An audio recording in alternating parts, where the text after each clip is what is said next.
Could you explain to me the rise in the popularity, where the word groomer came from in America, and why the left particularly are so frightened of it? Sure. I don't know actually the etymology if you go way back, but in the recent moment and the kind of discourse that we have, I think I traced it back actually to James Lindsay or Conceptual James on Twitter. He was the first person to really go after it and using the word groomer or grooming. But from my perspective, I think the word grooming is an important word. It's an accurate word, but you have to be careful in deploying it responsibly, but also understanding that it has a range of meanings. So one could be groomed into an ideology, like a cult grooming or an ideological grooming. One can be groomed into an identity. We have in this new gender ideology this constantly morphing group of neo identities. And so one can be certainly influenced and encouraged and manipulated into adopting one of these synthetic sexual identities. And then finally, of course, as with the grooming gangs, one can be groomed for actual physical abuse. That's the most rare form. It's the most extreme form. It's at the top of that pyramid, definitional pyramid. Um, but all of these things are certainly happening. We have the evidence is quite strong, and they're happening at least in our stretch of the world in the public school system. We've had actually at least one public school teacher arrested for child sex crimes every day so far this year. We've seen the explosion in these identities like genderqueer, pansexual, et cetera, et cetera. There's infinite varieties. These are really kind of they spread through the social effect. People are being manipulated, I think, into identifying them.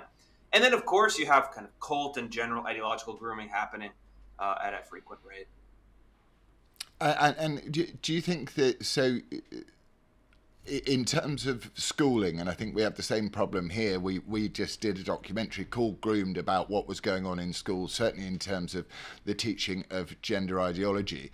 Do you think that there's no accident that what we're experiencing is one teacher in the US a day being caught up on sexual misconduct charges with children? Are there paedophiles working their way into schools?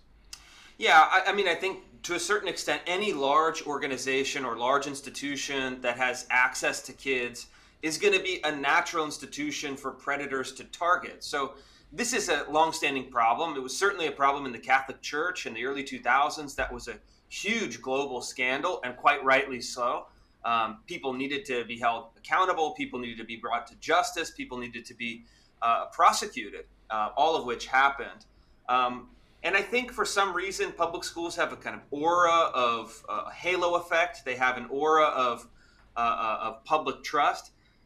I'm not sure that that's in all cases deserved. Public schools have actually had a pretty abysmal record of behavior, from COVID policies to policies actually covering up sexual misconduct. There's a practice called passing the trash, where districts will silently push out teachers, and it hasn't been solved. And actually, even the Biden Education Department just issued a report recently saying more has to be done to actually have policies in place to get these predator teachers out. And then certainly once you've now introduced gender ideology or queer theory, things start going a little haywire, because you have a group of ideologues. I don't think intent on abusing kids physically. I really don't think that's the intent. These people are just true believers in the ideology. But the ideology requires you to talk to young children about sex without their parents' knowledge. And anytime you get adults talking to children about sex behind the backs of parents, we should be very worried. We should be waving the bright red flag. Absolutely. So, when you talk about the ideology more broadly, and what you can be groomed into more broadly, are we talking about the fact that not only do we have to be deeply inappropriate in the way that we talk to young children about sex, especially in loco parentis, when schools' responsibility is to protect our children from this sort of stuff. Does the ideology is it also using this opportunity to just turn our children into little comrades or little disciples of a particular ideology, which is loosely called LGBTQIA plus, whatever it is, but it is in itself, or wokeism, or it feels very religious in some way. Is that what schools are doing as well? And why are parents not resisting it? Well, they are. Yeah, America, and I think it's even broader than that. I spent the last year and a half reporting in American schools, looking at original source documents, working with whistleblowers, studying curricular documents, and some of these are very explicit. Whether it's critical race theory or queer theory, they say explicitly in their teaching materials, in their curricular documents, in their district trainings, we are training social activists, we are training revolutionaries. You have videos from Portland public schools where they're training them how to do Black Lives Matter demonstrations in elementary school, training them how to march, training them how to raise the fist in middle school, actually training them how to hit the streets and protest. And the same ideology, whether it's along the line of race or along the line of sex, is really widespread, especially in our left-leaning school districts. And they make no bones about it. They say we've adopted the Paulo Freire neo-Marxist style pedagogy, in which students will be trained not just to gain excellence or to gain literacy or to gain skills or to become good citizens, but to be agents of the revolution, agents of social change. And parents revolted against critical race theory. It's now restricted or banned in 17 American states.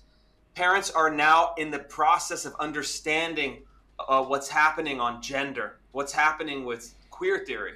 And so I think we're going to see an analogous process start to play out. And I'm trying to accelerate that as much as I can, doing the reporting, actually substantiating these really serious charges.